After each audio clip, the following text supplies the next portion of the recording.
There are 5 words that are better than any opener I have ever written. Come, let me gist you. Now, the way we use the word gist is not the same as its dictionary definition. And for those who don't understand the African or Nigerian context of those 5 words, the best way I can describe it is with another 5 words. But these are the type of words you see at the opening of films that seem to be trying too hard to make you cry or win an Oscar, based on a true story. Because when you say, come, let me gist you, the implication is usually this. The following events are stuff I cannot swear is 100% accurate. But it is entertaining enough that factual accuracy, who needs that? The lower I tip my voice when I say, come, let me gist you, may hint that you know some of the people involved. I will change those names for the protection of the guilty, but somewhere about 4 minutes in, I will accidentally let the real name slip. Your job is to act like you didn't hear it. So here's another point. Doesn't that kind of sound like gossip?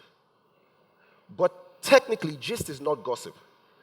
Because when I said, come, let me gist you, there was the implication, a little social contract that I'm not being 100% accurate. Now, if you really want to have a headache, go look at the dictionary definitions of gist and gossip. Put it against how we use it here, especially for someone like me who's obsessed with storytelling. You see, on paper, gist means the core facts of the matter. And gossip is uncoordinated conversation. We have kind of... And at the end of all things, is it not really us telling stories to each other, right? Because, I mean, fundamentally, storytelling is how we bond, it's how we learn, it's how we share. So to get to the core of why I'm standing here, come, let me gist you. So the year was 2006. I was working at a television company. I was a starting writer at the time. I was half my present body weight, which is not saying a lot. I'm looking for a nice way to say financially destitute. So I borrowed a laptop from a friend of mine who was a very aggressive fellow. Why did I mention my body weight? Why did I mention his aggression? It's his laptop. If anything happens to that laptop, I die. Not a figure of speech. So I lived in a part of Lagos known as Orile. I don't know what that directly translates to because I don't speak Yoruba. Again, an important part of this story. So I was coming home, 9 p.m. at night. It had rained a little bit. I'm carrying this really heavy laptop. Those of you who know the time when laptops qualified as gym equipment, and you literally had to keep switching shoulders, so one side didn't get more muscles than the other. So I'm coming back with this laptop that's not mine, and it's a kind of rough part of town. And I see what appears to be a gang fight in the streets. Let's add the fact that I don't see very well. So I'm like, okay, brilliant. I have to hide somewhere until this blows over. I see a shop that has a slightly open door. I slip in. There are about 6 to 7 women hiding there. This is 2006. I'm not sure the exact number. My memory might be foggy there. I duck in, and I'm the only guy there. Their general attitude was like, thank goodness we are saved. If only they knew how wrong they were. So I get in there, and I can't make out why the people are fighting because everybody's yelling in Yoruba. And should I ask or should I not? Chill, just wait till it blows over. Then I see the visual image that will remain with me for the rest of my life and not for good reason.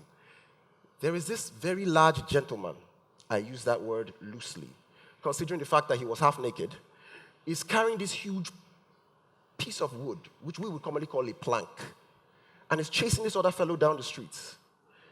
And the fellow running with the wood is yelling out, "Na by tattoo, na by tattoo." In context, that would translate to, tattoos are not enough. Neither of these 2 gentlemen had tattoos. And they just run off down the street and out of sight. At that point, I had to ask. So I'm like, yo, can somebody tell me what's going on? And they're like, oh, yeah. So you get the full impact of the answer I got.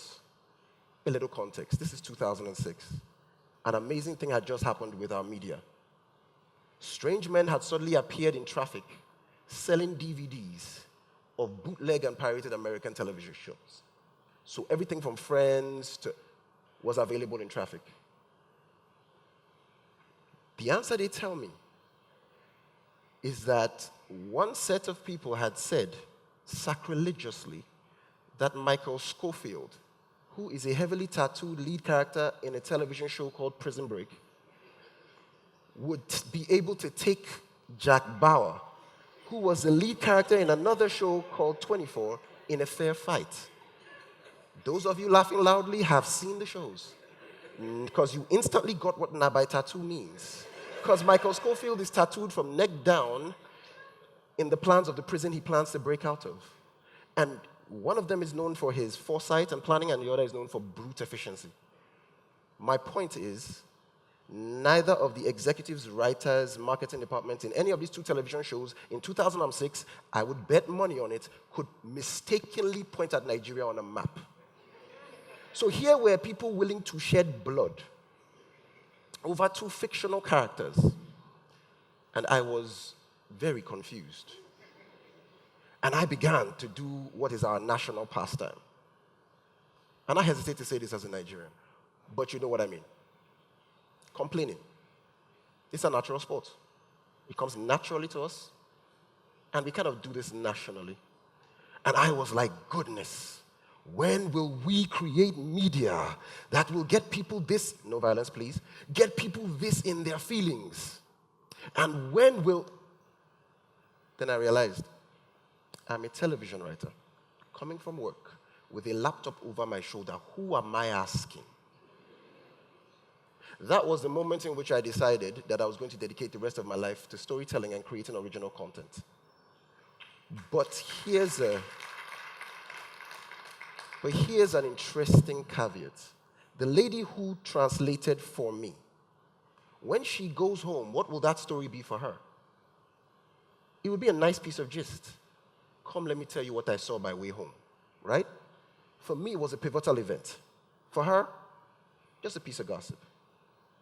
The balance between gist and gossip has consumed me since that day. Then I began to study storytelling, because after all, is it not all stories? And I found a really weird thing that I don't think enough of people talk about. Why do we tell stories? There is so much in our media landscape about the kind of stories about Africa that should be told to the rest of the world. I don't think that's as important as the stories we tell ourselves about ourselves. Otherwise, we succumb to a national psyche, in fact, an entire country psyche, in fact, a continental psyche of fake it till you make it. Tell them nice things about us, even though we don't believe them, to make them like us. And anybody who's ever been bullied but tried to talk their way into being one of the cool kids understands what that does to you when you grow up. My father is 103 years old. How old is Nigeria? The man likes to laugh in my face that he's been around since before there were cars.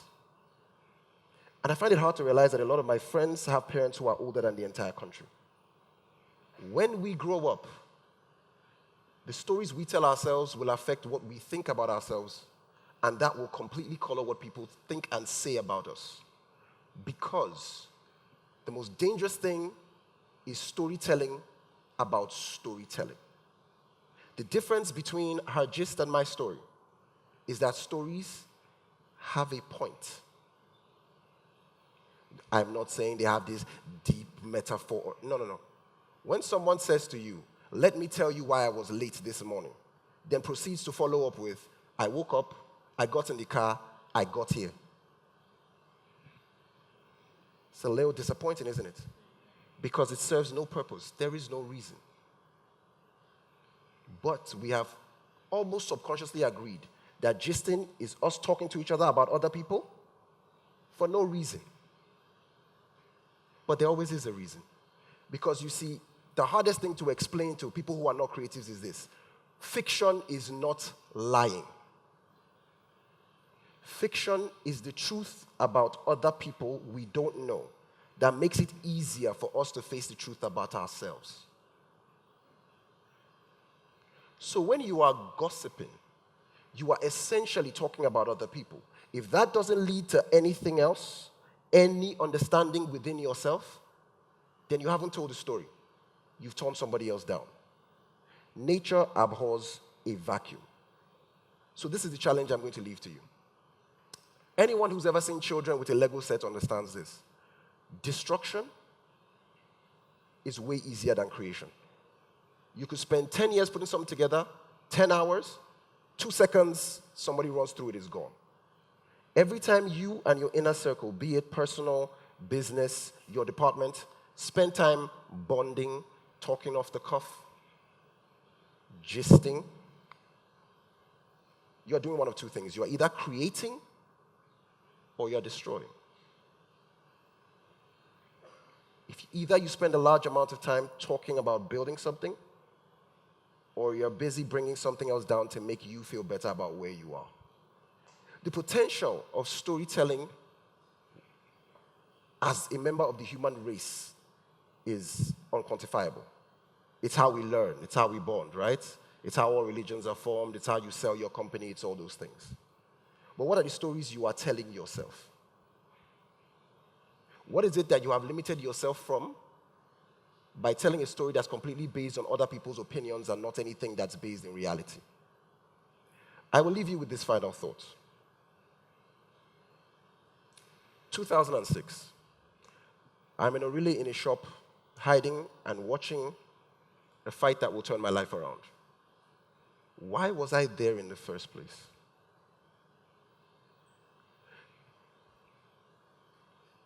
I dropped out of school to become a storyteller because the stories that were told about me were completely wrong. The stories I was telling myself were completely wrong. So I decided to spend the rest of my life telling stories about us that might spark somebody else to do the one thing that we all need. Because people will come out on this stage, you will meet across your life mentors and people who will tell you stories to motivate you. One thing you need to understand about all storytelling, in the core of it, there needs to be radical and brutal self-honesty. I told you about my weight. I told you about the circumstances in which I had the laptop. I told you about all that contributed to why I went in that store. All the things you currently count as disadvantages, all the things you currently count as reasons why not to, are all the parts in your story that will give you a reason to why. So please, as we go forward, conversations about conversations theoretically are a thing, but they're not. Stories are designed to make you feel something so that you will do something. In all the conversations you intend to start or be part of, please do not indulge in conversation for conversation's sake. If you are in a circle in which the story's been told do not move you to do something, find a new circle. It doesn't have to be fight, it doesn't have to be quarrel. It's just this is not the circle that moves me. Find the circles that move you to do. Then, hopefully, down the line, you will find someone who told you that your story moved them to do. Thank you very much.